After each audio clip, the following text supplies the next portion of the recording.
In all of American history, no legal decision has had as much lasting impact and devastation as the Supreme Court's ruling on the Roe v. Wade case in 1973.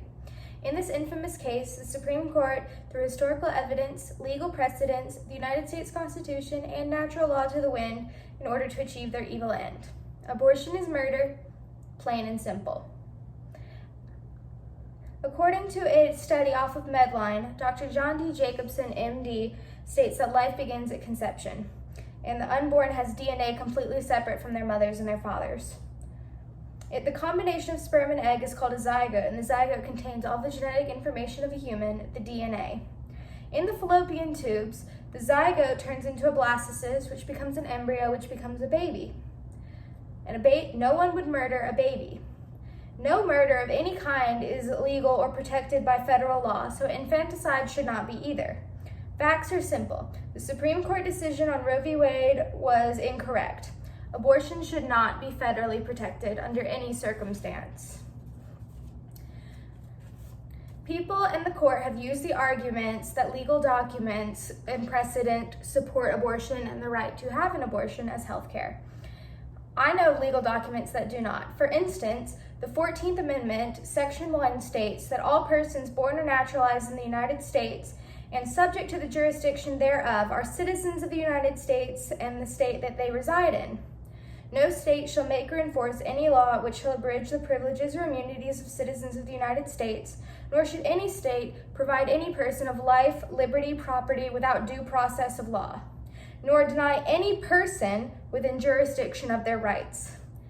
An unborn person is still a person. A person is deserving of rights. It is unconstitutional to suggest that a person is undeserving of the right to life. Jumping off of the term person, person is specified when human rights are listed. The Supreme Court argues against the personhood of the fetus. They deny that the fetus possesses personhood. They use legal documents to say that personhood is not specified prior to birth. However, there is no evidence that implies that personhood is not present before birth. The definition in the Constitution, if we want to get specific, refers to a person as someone the age of 25 or older. This is an absurd definition because this was enlisted to state that a person was someone who could run for Congress or legally own land. However, we would not say now that anybody under the age of 25 is not a person. It is a ridiculous argument and a ridiculous precedent to base this touchy subject off of. Abortion should not be federally protected if these are the terms with which we are going to federally protect it. All life begins at conception. This is a scientifically proven fact and cannot be disputed.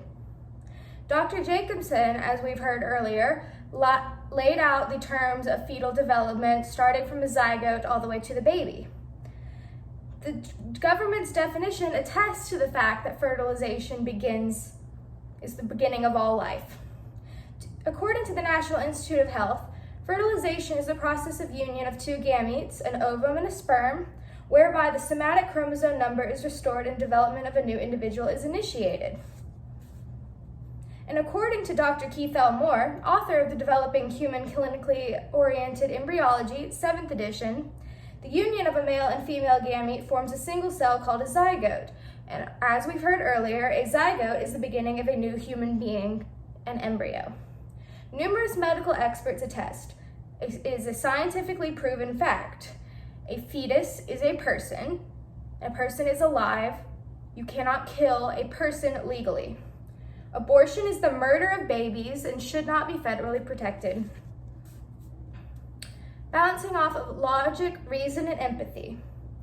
Based on the natural law, abortion is wrong. It is a crime. Pregnancy is the healthy outcome of a natural act. Abortion destroys this natural process that's happening within the woman. It artificially destroys the process that is happening within the woman. It is not natural. The court claims that the fetus is not a human, but as has been proven, the fetus is a human. It is immoral to kill a human, thus rendering abortion immoral and unworthy of federal protection. The fetus is alive. Living things feel pain. I feel pain, you feel pain. According to a report done by Irina Grossu, an MA in bioethics, on a study conducted in 2017, embryos have an adult-like nervous system as early as 7 weeks gestation. It is called the silent scream when babies are aborted within the womb. Women often don't even discover their pregnancy until after the 7-week mark, so by the time that they discover their unwanted pregnancy and plan to terminate it, the baby has a fully developed nervous system and can feel any sort of pain that we could feel here outside of the womb. Babies feel the pain of being torn piece by piece into shreds inside the womb, when the womb is supposed to be the safest place that you will ever be in throughout your duration of life. Abortion is gruesome and it is real. It should not be federally protected. The ruling decision of Roe v. Wade was incorrect. Abortion should not be federally protected. The court had an agenda and they ruled that life of the mother was placed over the life of the baby. This is in violation of historical documents that preach the sanctity of life and a violation against science which proves the fetus is human. Abortion is not health care, it is murder. Roe v. Wade has negatively impacted America today in a way that no historical event ever has before, and nothing will ever live up to it. A nation that kills its weakest members is no nation to be proud of and represent. The decision to legalize abortion was a grave one. Anyone who believes abortion should be legal, anyone that seeks to have an abortion is evil. They're a monster. Abortion is murder, no matter which way you say it. I don't care as to what circumstance the child has been conceived. Abortion is wrong regardless. The actions of someone else should not be paid on the act by the unborn fetus. The decision needs to be fought and overturned before it damages the morality of America even more than it already has. Thank you.